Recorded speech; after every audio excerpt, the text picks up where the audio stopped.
Alright, also, before we can get this water pump off this bracket here that goes from the alternator to the AC compressor, we're going to zip these 4 bolts out and take that bracket off so we can access a couple of these mounting bolts for the water pump behind it. Alright, the 3 nuts and bolt are out of the bracket, so we can remove it now. Those were 13 millimeter, all of them. Okay, all the water pump bolts are out except for this one.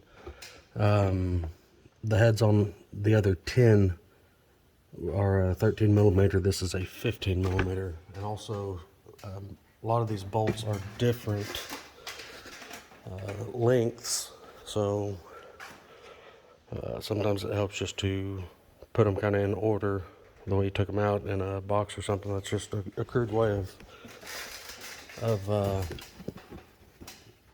identifying which bolts go back in which hole. Alright, we'll get that last one out and we'll get the water pump off. Alright, all the bolts are out except for this one right here.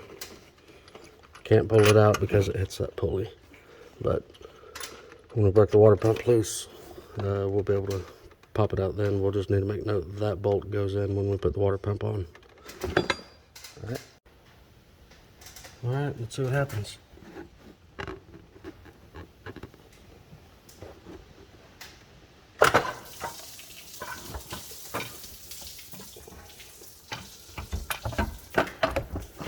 The water pump is removed.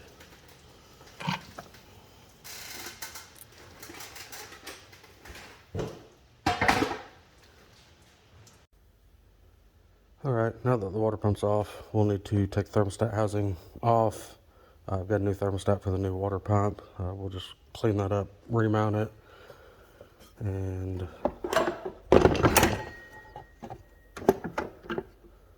that should be all we need to save off of this. You can see where it was weeping before.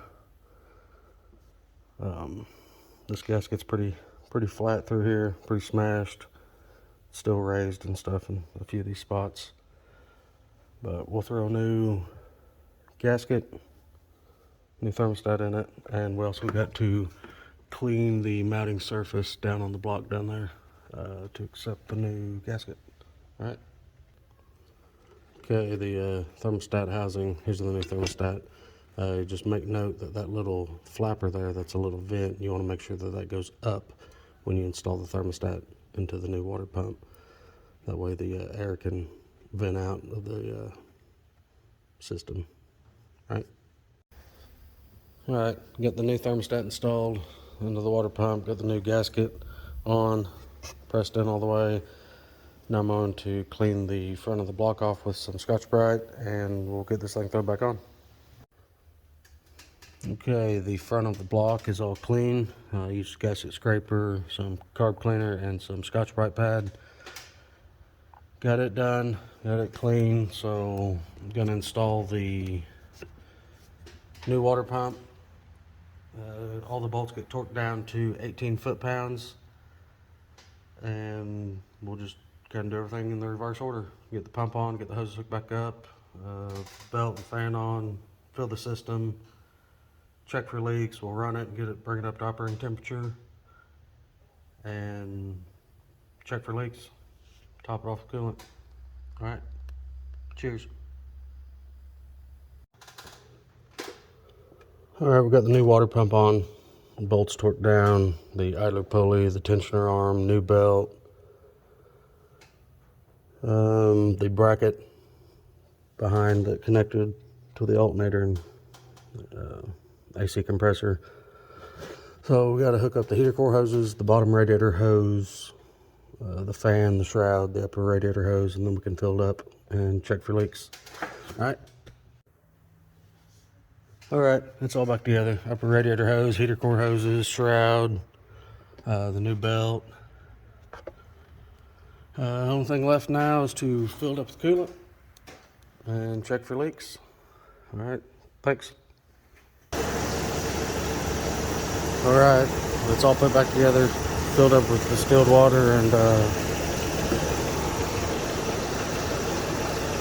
antifreeze.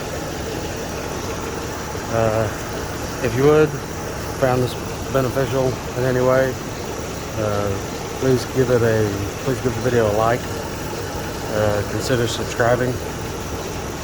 I've got a lot of other things planned for this channel. Got several vehicles, motorcycles, first gen Dodges, old pickups. Got a lot of projects going on, and I'm going to try to film it all. Anyways, cheers.